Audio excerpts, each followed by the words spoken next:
What's up, everyone? This is Lauren. The episode you are about to listen to was lovingly brought to you by a completely DIY little group.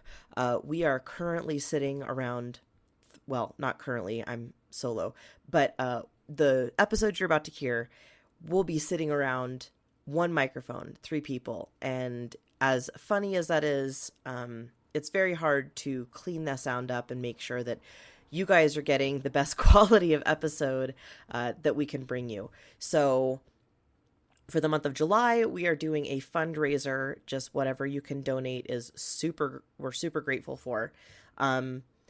It's going to be basically just to help us defray some of the costs of a recording device and microphones and boom mics. So if you want to check that out, go onto any of our socials. We've got that. And here, enjoy the episode. Bye.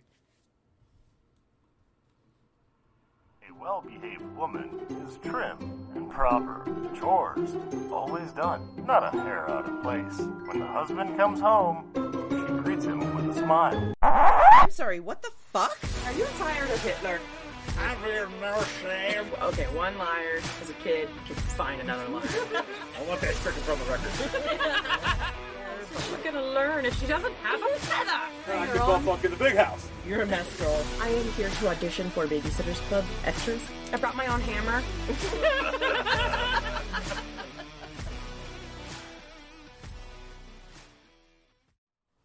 Hello and welcome everyone to another episode of Well Behaved Women. I'm one of your hosts, Hannah, and we're here with Big B and our main host, Lauren. Hey. And each week, Lauren has a tale for us about a legendary woman, good or bad, throughout history, and we don't know what it is or who it is. Nope. No, No. not at all. Sorry. Usually we can figure it out, once we get the name. That's fine. But like we learned last time, you have no idea how the story is actually going to end. Yeah, no, I only knew, if I know the name, I kind of know, 2 things about them. Right. Yeah. You know basically who they were. Maybe. Depends. Alright, so let's start. On this year in history. This year in history. The existence of Pluto is confirmed. Mahatma Gandhi sets off on a 200-mile protest. Okay. And the dedication of George Washington's head is held at Mount Rushmore. All right. Let's figure out what year. Okay, it's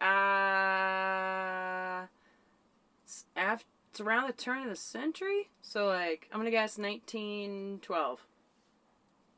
I'm gonna guess it's the 1960s, maybe 68. 1930. I went to Mount Rushmore, and I don't remember anything that I learned about it while I was there. Really? At all. I was just too young. That's on my bucket list. I've got. Oh, yeah? Yeah, I think I have 12 states left that I've got to get to. Oh, okay. And really want to go to Mount Rushmore. It's the only thing worth doing or seeing in South Dakota, really. Yeah. Right. Well, the Black I'm trying Hills. to hit one thing, yeah. Yeah, the The Black Hills are... Badlands, or was that South? I've driven across the Badlands and the Black Hills with this trailer. Really? Yeah. And how was that? It was awful. Oh, shit. It's windy as shit. You blow everywhere. It was March. So Oh my god, I hate was it cool driving looking? through the wind with At that time of year in March, it was not cool looking. Okay, well then, It don't go looked on... like most of the rest of the Midwest at that time of year, gray and hazy. Oh, yeah, nothing to look at. Not really. Yeah, okay, that does I have a nice Polaroid of Mount Rushmore, but that's about it. So, it's 1930. Sandra Day is born in El Paso, Texas. Sandra Day O'Connor? Yes. Yes? Yes. Hey!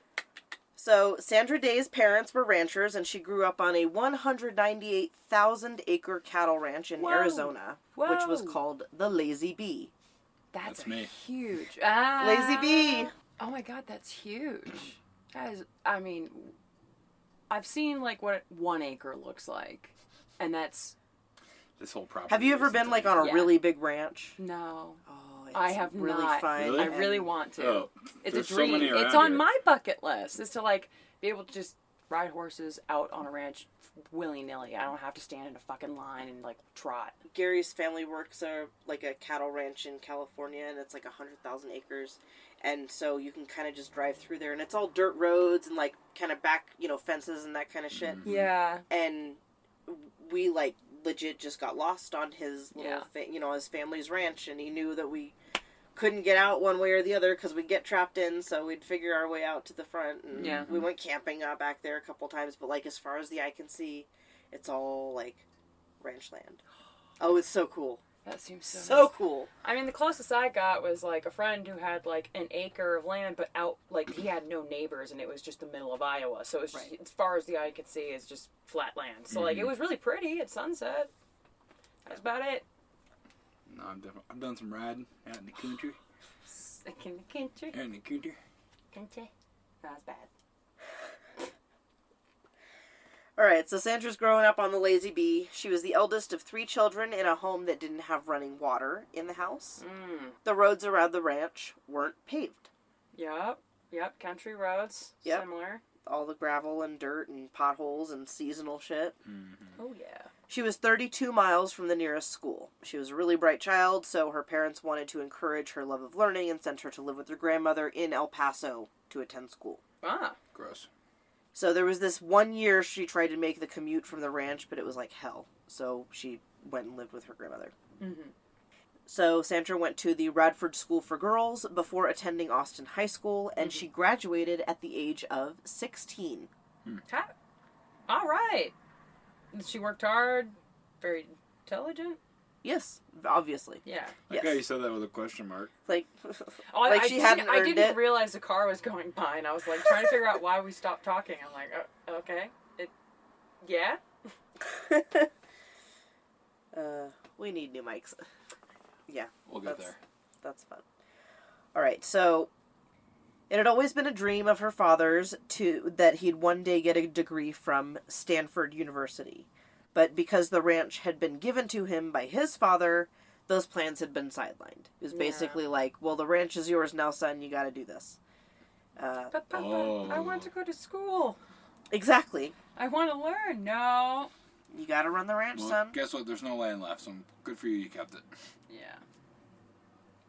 Sandra decided to try and follow that dream and applied to Stanford in 1946. Despite the many applications to the school and the fact that they didn't accept many women, she was accepted as a woman. Ah. So she spent the next 4 years earning a bachelor in economics, and then she went to law school, also at Stanford. Okay. Her last year in undergrad, she served as the senior class president. She was popular. She was like the all-around girl. Oh my God, you know? Woods. Right? But I guess I don't know. But from the country. Yeah, but true. from the country. Yeah, she was the country. ultimate girl next door. Yeah. Yeah. So she dated a number of fine young gentlemen while she was in law school. Hopefully. Including a man you may recognize named William Rehnquist. Rehnquist? Rehnquist. Rehnquist? Yeah, I don't know how to say it. Is it? I know I've heard the name, but I do not know. We'll get there. Yeah. Okay. Cool. That's just a little teaser. She dated this guy named William Rehnquist, Rehnquist. and apparently it got Author. fairly serious. He proposed to her, and she said no. Ah, did she say why? Well, 4 gentlemen proposed to her, and she said no. What? For everybody listening. I didn't say it. No. No. B made a guess, and it was very He made funny. a gesture, and it was he made a fairly... gesture that it was funny. She made it known you'd never find out. 4 gentlemen proposed to her. Wow, and how old was she when they proposed? Like what, in her early she was 20s? Yeah. Very early 20s, yeah. Man, I couldn't even get a date to prom. I went to a concert instead. Wow. Yeah. It sounds way Damn. more fun. Well, she also That probably sounds- worked yeah, harder well. and sounded a lot more popular. So. When you're popular, you have to attend those social obligations, though. Oh, Yeah. yeah. Oh, no, I have to go to prom. Yeah. No thanks. So, you know how in law programs, usually there's like L1, L2, L3, so it's the 3 years of law school and then you Oh, that take your makes bar? sense. Yeah, I guess I do now. Well, that's how it usually goes. There's Okay. 3 years of law school and then you take the bar. Of course I do. What kind of idiot doesn't know that? I will say I don't know much about law school. I was just happy to graduate with a bachelor's. There you go. That's fine. Not Not everyone needs to go to law school. True. What? I said, look where you are now. Yeah. Yeah. DIY, baby. Yeah, That's right. DIY law school. YouTube University, let's go. Woo woo. All right, so instead of graduating law school in 3 years, she did it in 2. Of course, because she's a queen. Yes, so not only did she do that in 2 years, but during that 2 years, she also served on the board of editors at the Stanford Law Review. Wow. Which is apparently a very big deal for very smart people. This is like a thing that gets published, and it's the best of the best. Oh, it's something to do with education. It was all about law. I don't know. Okay, cool. I know I've heard of it before, though. So she graduated 3rd among 102 students, and the valedictorian of the class, again, was William Rehnquist. I did not mean to make a raspberry sound. Do you mind? Do you mind rereading that? Yeah. No. Keep it. Keep it. Third place It's sucks. authentic. Third Third place place sucks. Fuck. She's in the top, 2 or 3%. I'm aware. I know. Bronze is nothing. No. What is it, first place, last place? If you're not first, you're last. Yep, that's Well. it. That's it. Ricky Bobby. Yeah. No, well, you're Oh. first and last. Ricky, I was high when I said that. Doesn't make any sense. You'd be second, third, hell, you could be fourth. It's such a stupid movie. I love It's it the so best. Wow, much. those are just fun. They're about Oh. to launch a golf show with Will Ferrell that's supposed to have the same energy as Talladega Nights. Good. I'm gonna go back a couple sentences. Yeah, that's probably smart.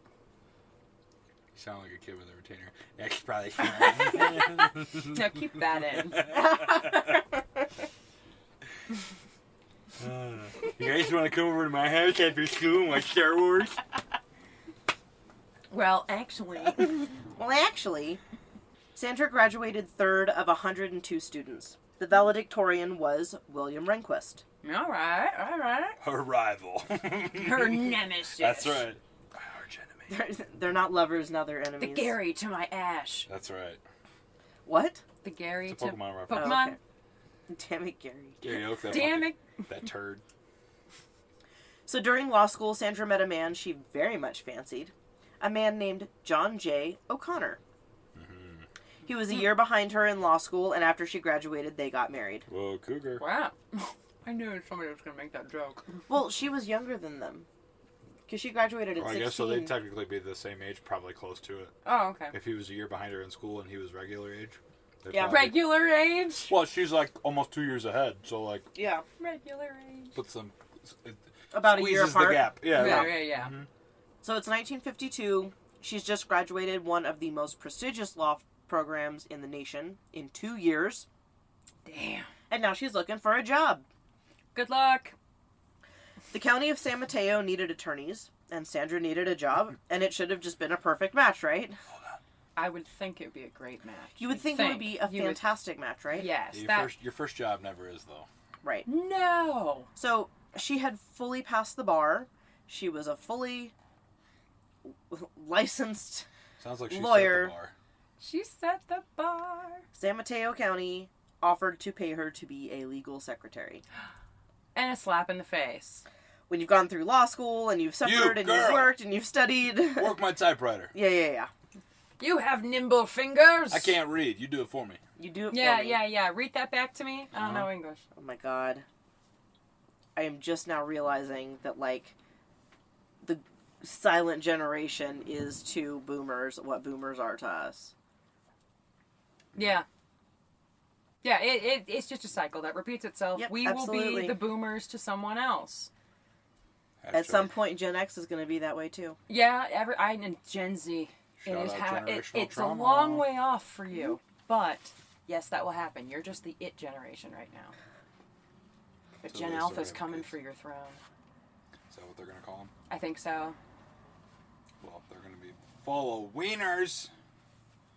They're like Alpha 1, Hilarious. They're going to call them alphas, and they're going to be the softest children we've had in so long.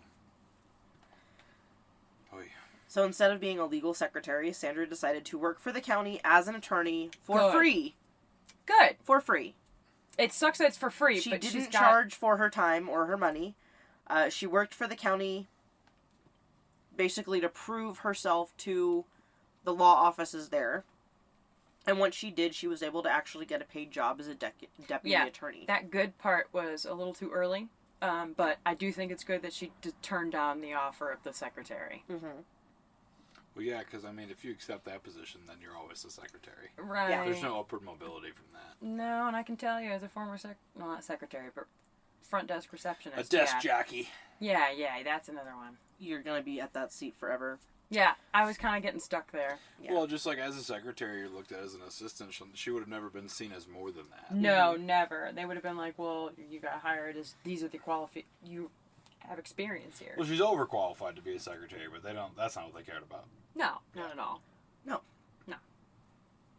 They didn't want her A to think. woman in charge? Ha! Yeah, they didn't want her to think. Sheesh, lady. Get a grip. Never. So, she was able to actually work her way up to getting actually paid to be a deputy attorney, which is nice.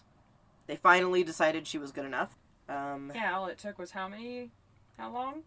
I don't know, probably over a year. That sucks. But then John was drafted into the military, so the O'Connors moved in 1954 to Frankfurt. Germany? Mm-hmm. Frankfurt? Frankfurt, yes. Yep. The Schnitzels? Oh, yes. The Irish in Germany. The O'Connors. Sandra worked at the Quartermaster Masker Center as a civilian attorney. Okay. From Wikipedia. The function of the Quartermaster Corps is to provide the following support to the Army. General supply, except for ammunition and medical supplies. Mortuary affairs, formerly graves registration. Subsistence, or food service. Petroleum and water, gasoline. Field services. Aerial delivery, parachute packing, air item maintenance, heavy and light equipment parachute drops, rigging and sling loading. Shower, laundry, fabric, light textile repair, material and distribution management. It's a lot. It's a lot. That is, like, the And gusher job munching. That sounded dirtier than I meant it to. Either I way. didn't think of it Either that way. way, but now. I'm not mad. Gusher munching. gonna It's a think very about it all wet day. munch. Well, Gusher smacking. now we're in it. If you're gusher munching, it's a very wet munch. I'm not gonna get it out of my head now. Neither is anybody else listening to this. No, that's our gift to you. You're welcome. You are Gift welcome. that keeps on giving. Oh, yeah. I am so sorry, my allergies. Oh, no. Oh my god, that's so embarrassing. Tell me this has never happened to you. Never? No, all the time. Laugh so hard you snot? Oh yeah, Yes. I'm so Oh, for sorry. sure. Sometimes it goes flying. Are you not a regular Well, person? No, but like I try to not do it when I'm around people. Yeah, whatever. And yes, I absolutely tucked that right back in my boobs. Yeah, keep it And reading. more power to you. It's a great pocket. We're not going to ask you to share your napkin, don't worry. It's fine, thank you. I appreciate it. Yeah, I got shop. Here. We're good. I think there's an actual handkerchief here somewhere, too. Oh. All right, so she did all of this while he was in Frankfurt, but then they came back into the U.S. in 1957, Okay. where they were able to settle in a place called Maryvale, Arizona. Okay. Sandra opened up a private practice with a partner. Congrats. And once they settled, it was time to have them babies. Oh, was it? Okay. Yep. I mean, if it... All right. You sounded disappointed by that. Yeah, I did. And I was. Yeah. You But just that's think, okay. like, okay, her It's career's the getting 50s, started, right? going into the 60s. But so, she's still yeah. a woman, Yeah. and still, you know. You have Clock's a ticking, marital damn duty. Yep. Your ovaries are dying. You must have a children's. Hurry I up know and- your ovaries are inside you, but they belong to your husband. Yeah, Yep. hurry up and fertilize them bitches. Yeah, I guess. So, in 1958, Sandra gave birth to Scott O'Connor, and then she continued to practice law. Good. Love it. When she had her second son, Brian, in 1960, she took a sabbatical. I get it. And she stopped practicing and focused on being a baby goalie because now it's 2 against 1. Now, question: a sabbatical? Do you still get paid? No. I say sabbatical semantically, like it's just. Oh, okay. She stopped practicing. Got you. Yeah, Just she like took a break. a personal sabbatical. But a real sabbatical, it depends. Okay, got you. I was going through some shit when I lived in St. Louis, and my boss asked me if I needed to take a sabbatical, but was unwilling to pay for one. I was like, "You just asked me to take time off of work. Yeah, and no. If I leave now, you're going to tell me to not come back." And I have bills and food and the need to live. Yeah, people are goddamn boomers. Ridiculous. Yeah, that was not. I meant that kind of. Facetiously. She took a extended time off of work. She wasn't working anymore. She was now a stay-at-home mom. Mm-hmm. Yeah, previously my only She left the understanding workforce. of the word sabbatical comes from Friends. Yes. The TV show. An indefinite Ross's sabbatical. Yeah. It was a very weird time in the show. My sandwich! My sandwich! Oh, great. Great, Mom. So good. Love it. He was the worst character. Although... Oh. The gravy... The moist maker. The moist maker. The sandwich. Does it work? Oh, yeah. Oh, Hell yeah. Does it work? 100%. Yes. All right. Well, congrats to the sandwich. Anywho, we just ate. I'm so full I can't take off food anymore. Fuck. Yeah, we gotta get off the food topic. I'm gonna die here. Back to Sandra D. That's actually the title is Look at Me, I'm Sandra Day O'Connor. Oh my God, look at me. I'm Sandra D. I mean, her boy's name is John, so. Prosecute for liberty. Prostitute for liberty? Prosecute. Oh. But good point. That is too close in the name. What does that even mean? No, I like it. Prosecute for liberty. You should make a whole song with the, Sandra Day O'Connor lyrics. I probably could. I did used to want to be Weird Al. Parody songs are fun. I love it. They're really fun. I used to take songs and mess with the lyrics, but then of course I don't have any musical talent, so. Well, who cares? We'll be the judge of that. Yeah. We'll figure it out. Okay. All right. Maybe it'll be a Patreon exclusive, or I'll just put it on TikTok for fun. ¿Por qué no los dos? On one of our favorite sayings. All right, so she has 2 kids, and she stops working. So then she has a third one, Jay, in 1962. She has 3 boys. 3 buoys. Boys. God, that's a handful. She wasn't working at the time, but she still also volunteered her time for various political movements. She volunteered for the Barry Goldwater campaign in 1964. Oh, wow. In 1965, she started work again, this time as the Assistant Attorney General for the state of Arizona. She served in this position for 4 years. Then in 1969, she was appointed to a seat recently vacated on the state senate. Okay. He's a senator. She was appointed to somebody's seat in 1969. That's fun. State senator. Yeah. It was a big year. It was a big year. That was a very big year. There was a lot going on. So, basically, one of those people got vacated, and she replaced Got him. the shit can. What'd they do? I don't know. Oh. Pissed off their delegation. Well, could be something like that. So in 1970, she ran for the seat in a real election and won. She served 2 full terms as a state senator, and in Arizona, state senators serve for 2 years, and she served as the first woman speaker in any senate. Fuck yes. That is what we're talking about. And she did it with 3 kids. With 3 boys. Yep. The 70s was also a decade that introduced a lot more visible activism on the part of feminists. Protests, the reintroduction of the Equal Rights Amendment, and the so-called radicals that entered the world of professionals in one way or another. Okay. Just women are showing up. Oh no! Yeah, that's a big concern at the time. Yeah, you shut your feminine mouths. Because the 50s were all about putting them back in the kitchen. Yep. Get your goddamn apron. Yeah, thanks for helping us and going into the workforce during the World War II, but we don't need you Felt that. Yeah. anymore. Thank you for getting us through this. But Now- bye-bye. We'll take over from here. Go back home and make my dinner, bitch. Ugh. Yeah. So, Sandra was absolutely a conservative, but in this very specific way, she was a huge radical. This is also around the time when Ruth Bader Ginsburg is coming through the system across the country at the same time period. Both of these women who decided instead of protesting, they would use the legal system to try and make things more fair to women everywhere. Both O'Connor and Ginsburg were part of the American elite. They went to Stanford and Harvard and Columbia law schools. Unlike mass social movements, legal social change movements are heavily top-down. They invoke the most unrepresentative institutions, the courts, often the life-tenured federal courts, and they are carried out by people, like both the women justices of a rarefied mindset and privileged social class. So, who was saying this? This is... I don't know. It's in one of my sources. Interesting. So it's somebody basically saying, oh, okay. It's the same thing that people say about Nancy Pelosi, too. That they're the Democratic elite. And that they want to basically put together these social movements. Yeah. But for, like, Yeah, instead of being feminist, like, protesters, they tried to affect change at the legal level. Yeah. So they would introduce legislation and make all of these decisions that would help kind of make things a little bit more fair for women everywhere. Got you. Get your hippie feminist agenda out of here. So in 1979, Sandra was appointed to the Arizona Supreme Court of Appeals. Alright, the court system has a really weird fucking hierarchy.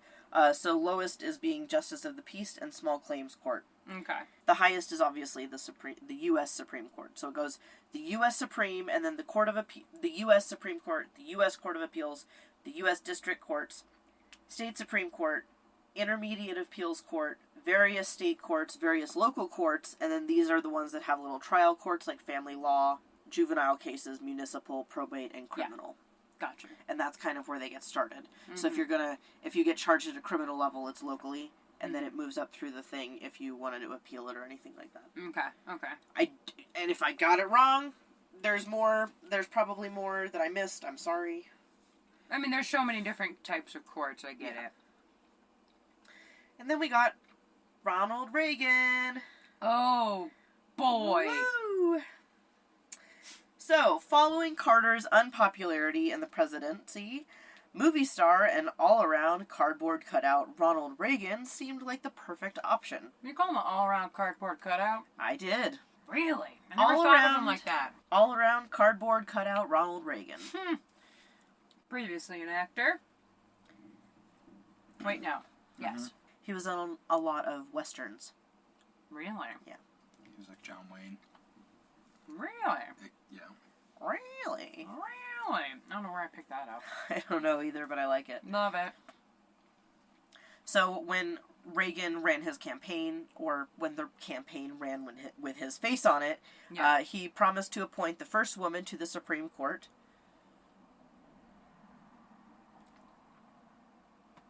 Which was a big deal. Mm-hmm.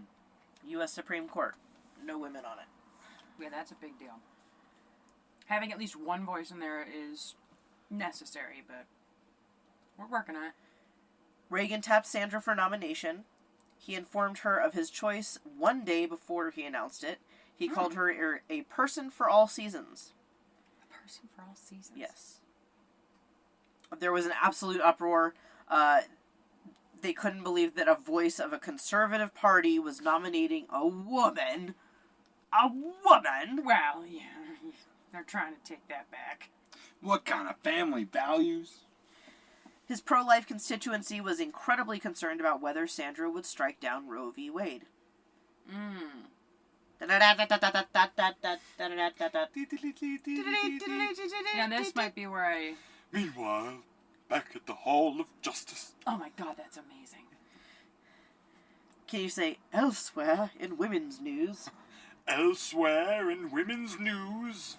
Nice. Let's talk about abortion! Okay, very, very relevant these days. Weird topic. Horribly, divided topic.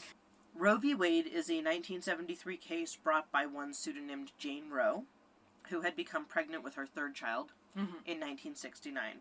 She wanted an abortion, but she lived in Texas, where abortion was illegal. That's a big fight. So the case was brought against one local district attorney, Henry Wade. They alleged that Texas's abortion laws were unconstitutional. Roe won the case originally, and then it got appealed all the way up to the U.S. Supreme Court. When they heard the case, The Supreme Court issued a 7-2 decision in McCorvey's favor, holding that the Due Process Clause of the 14th Amendment to the United States Constitution provides a fundamental right to privacy, which protects a pregnant woman's right to an abortion. It also held that the right to abortion is not absolute and must be balanced against the government's interests in protecting women's health and prenatal life. It resolved these competing interests by announcing a pregnancy trimester timetable to govern all abortion regulations in the United States. The court also classified the right to abortion as fundamental, which required courts to evaluate challenged abortion laws under the strict scrutiny standard, the most stringent level of judicial review in the United States. From Wikipedia. Let me see that. I'm so visual. Yes. I was like trying to wrap my head around it. It's basically... It's saying that, like, nobody can tell you that you can't get an abortion because it's none of their fucking business. Okay, there it is. You have the fundamental But they right do to talk about privacy. trimester controls, where it's like you can't do it in a third trimester, where the baby's clearly, like... Yeah, you're past the point. You should have You're made the past- decision before now. Yeah. Unless it's medical. Which is so crazy because that's the fundamental right to privacy that they decided to repeal on. Yeah, well, and also just, like... everybody has a fundamental right to privacy. I mean, before the fucking... Yeah. American coins, the dollar coins that were used back in, colonial times, they didn't say "in God we trust," they said "mind your business." Yeah. So, mind your fucking business, people, is what we're saying. Well, I mean, if I have, like, as a legal right, everybody has a legal right to privacy in their homes. So if I'm to do a tour of a rented home and somebody's living there, I have to give them at least 24 hours notice because of that right to privacy. So if we're that strict about it with somebody's house, I mean... We gotta give privacy to people when it comes to their own bodies. No, we don't, and you're a woman, so you don't know what you're talking about. Exactly. Great. Mm-hmm. Yeah, if it was... okay, yeah. Yep. Mm-hmm. So no to whatever else you're about to say.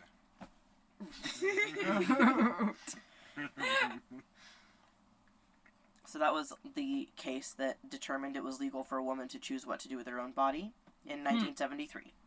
It's now 1981, and pro-lifers in positions of power are very much upset that they don't know whether this woman will overturn Roe or not, which apparently has been a thorn in their side for 8 whole years. How dare women can get abortions? Fuck them. Well, actually, that's why they need the abortions, because Yeah, somebody fucked them. because somebody fucked them. Yeah. Oh, yeah. Anyway, Just sad thought. Reagan wrote this in his diary on July 6, 1981. Ooh, we're reading his diary. We're reading his diary. Can you say Yay. Dear Diary? Dear Diary. Dear Diary, I called Judge O'Connor and told her she was my nominee for a Supreme Court. Already the flack is starting from my own supporters. Right to life, people say she is pro-abortion. She declares abortion is personally repugnant to her, and I think she'll make a good justice. Okay, so that's the one sole fact why he was saying that she'd make a good justice. Yeah, he thinks she's It's pro-life. because, he thinks she's pro-life, and that personally to her, it's... It aligns with his morals. Yep. Yeah, which, I mean, where have we heard that before? Everywhere. Yeah. Always and forever, so far. So she never really gives him a good answer on whether or not she's pro-life. I think Reagan's voice is probably a little more like this, though. A little more breathy. I don't know. I wasn't believed alive you. then. I believed you wholeheartedly. It was great. But I will say it's smart that she's playing it close to the chest. Yeah. She says it's personally repugnant to her. I would never do that. Yeah. That's not something that I would ever do, But morally. secretly, it's a choice. Got a secret. Dong! Oh my god. That, for some reason, was so hilarious to us during the sushi episode. Yeah, it really was. The secret gong. The gospel gong. Gossip The gospel gong. gong. Gossip gong, yeah. Gospel gong. Gossip. Either way. Oh my god. Yeah, I do. Gospel gong. I like Singing that one. gospel and you hear gong in the background. Just never heard that combination before. Gong. Yeah. Anyway. So she's saying, it's personally repugnant to me, Yeah. but then she's stopping short of saying anything else. Yeah. And will not give any further opinion than that. Mm-hmm. And even though her track record from the Arizona court system upheld the right to choose in numerous cases that she had been part of, she said she didn't have an opinion one way or the other. I see. Her confirmation hearing was the first that was televised, and it consisted mainly of being asked her opinions on abortion. Of course. It was like 2 days of questions about the abortion thing. Of course. Yep. Because that's, first off, the only thing they care about is keeping... They're worried about a woman coming on there and having any chance in a voice. Oh no, you have a uterus! Yes, and here's the whole fucking thing, if I go on a mini rant, is that all the way up until modern medicine, when men in science and academia started to get into, women's health. And then it was all women up until then. Midwives, birthing, remember the old days, fathers would be out in, the waiting area. Pacing, smoking a cigar or whatever. Yeah. And, yes, the doctors would be there, but it's just... Up until, all of a sudden the fathers are in the room and they are now having a say, it's been complete shutdown of women and in their choosing of their own bodies and, how they choose to handle They're these not supposed to have says in right. what happens And to their own bodies. What? It just, it grinds my gears. You know what really grinds my gears? Yeah! The lack of options for women to participate in their own health. Right! We're not encouraged to speak up when we talk to doctors about pain. Yeah. We're constantly being, overestimated for pain levels. Yeah. Because we underreport. And they're like, it's not that bad. Yeah. Quit exaggerating. Yeah, basically. Calm your tits, literally. Grow up. No! I love that meme! I tried to find that and send it to you the other day. Oh my god, I couldn't find it guarantee I anywhere. can find it. I know I can find it somewhere. So there was a lot of backlash from the GOP, but when it came time for a Senate vote, it was 99-0 in favor of giving Sandra Day O'Connor the newly emptied seat on the Supreme Court bench. All right, that's a testament to how she handled herself during all that questioning, and especially with a situation like abortion, it had to be grilling. Don't let them know too much about you. Well, the question is, did they talk to her like they talked to Kumanji Brown? I'm going to go ahead and guess yes. Yeah, I'm assuming that it was very go ahead and patronizing. say yes. You said patronizing. There's the Patronizing. There's the British again. Yeah, I know. I say dynasty and patronizing. I don't know where I'm... I say Maybe I will- patronizing. Yeah. I don't know what the official Patronizing. American pronunciation is. American.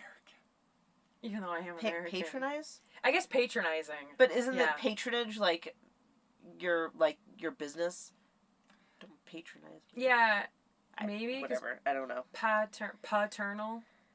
You say paternal, I say paternal. Anyway. Okay. Alright, so So she got 100% across the board. Everybody was 99-0. yeah. So one senator from the Democratic Party wasn't present for the vote, but he sent his apologies by way of a book to Sandra titled A River Runs Through It. Okay. Amazing movie. I do not know this. Check it out. Okay. So she wastes no time in getting down to business, hearing cases, and reviewing her law clerk's work herself. Basically kind of micromanaging, making sure that she's forming a real tight ship right away. She's got to. Yep. I mean, this is a big deal. Yes. She's got to make sure she's flawless. Some of these cases I'm going to talk about are out of order. Okay. So we're maybe going to talk about a couple, abortion cases and maybe a case about race, and they might be out of order chronologically. My apologies. I'm not Okay. perfect. I am an imperfect being. That's okay. Whew. All right. She was wildly popular by most measures. In her first year as a member on SCOTUS, she received 60,000 letters from the public. Hey. She felt a responsibility to demonstrate she could do the job of a justice, and she also said that there were some practical concerns like the lack of a women's restroom near the courtroom. Wow. Nobody was a woman that She had worked anywhere near? She had to kind of hustle out so that they... Because, the only women that worked around there were secretaries that probably had their own restrooms somewhere else. And she... Okay. So, that was obviously nowhere near the courts then. Yep. Okay, so that they was had probably near their offices. Yeah, but that makes much more sense now that I'm hearing it in the out actual courtroom, there wasn't anything for women. Yeah, well, alright. Yeah. Not shocked, but just kind of disappointed. Not shocked. We talked about, in the Space Babes episode, we talked about, like, there was a big lack of access to restrooms for black women, in the...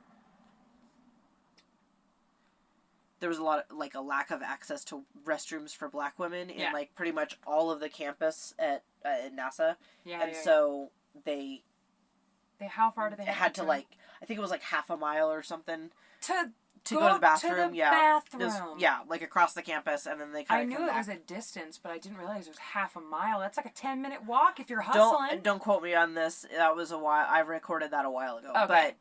But I still, go into it there, and that a was accurate ridiculous as far as I know. amount, even a quarter of a mile. Yeah. That's ridiculous. Yeah. It should be in the same fucking building. Yeah, it's crazy. I mean, bare minimum. Less than, actually. So, we will absolutely not have time to go through all the cases she sat on because it's a lot. Yeah. So I'm going to highlight a few of the more major ones that I thought were more important to share. Her opinions and votes are fairly well documented, so if you have an interest in learning more, you can find pretty much any of that information online. She delivered the majority opinion on a case called Mississippi University for Women v. Hogan. This case came about because a gentleman named Joe Hogan was denied entrance to a nursing school at Mississippi University that had thus far only allowed female students. In the original case, the district ruled in favor of the school for women. They stated that the admissions of only women in a women's school was just the school fulfilling the legitimate state cause, quote, in providing the greatest practical range of educational opportunities for its female student population. Makes sense. But when it got appealed and moved up to the Supreme Court, Sandra had different opinions. Wow. In a shocking move for gender equality, the court ruled that qualified men must be admitted to the school, and Sandra reasoned that not allowing men into the school perpetuated the stereotype that nursing was a woman's job. Okay, If you want to be a nurse, and if you're a dude and you want to be a nurse, you can be a nurse. Interesting. So wait, were there any nursing schools that allowed men? I think there were, but the guy applied to the nursing school for women. Oh, because he wants to work in women's health? No, he just wanted to be... Okay. He wanted to be a nurse. I don't know. Maybe it was, like, close to where he lived. Just cuz. Just cuz. Okay. I didn't learn that much about the guy's life. If you want to be a nurse, absolutely. But so the schools... What was the school's original mission, I guess, was to be... Was a nursing school for women. So okay. It was to give them their nursing degrees, and it was just an all-women's school. But he applied, as a male student. So. Okay. It also started allowing women into men's colleges, so... Oh! It kind of... it introduced a lot more gender equality as far as admissions to schools. Okay. I guess I thought, implemented a lot of, affirmative action, but, in race and also... Okay, so I did not know this was... gender. Okay, so I was not aware this was a precedent case.